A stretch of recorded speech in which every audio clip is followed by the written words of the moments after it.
সম্মানিত দর্শক মণ্ডলী, আসলে বাংলাদেশের ভিতরে সব কিছুই সম্ভব। বাংলাদেশের ভিতরে বাস, নৌকা, ট্রেন, লাইন বিভিন্ন জায়গায় মারামারি দেখা যায়। তবে এবার বিমানকেও এরা ছাড় দিল না।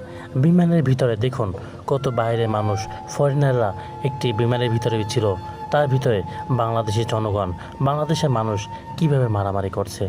আসলে এতে দেশের মান ক্ষুণ্ণ হয়। দেশ থেকে এখন বিদেশি ভালো ভালো দেশগুলো মুখ ফিরিয়ে নিচ্ছে, তাদেরকে, আমাদের মানুষদেরকে তাদের দেশে আশ্রয় দিচ্ছে না। এটা বাংলাদেশের জন্য লজ্জার।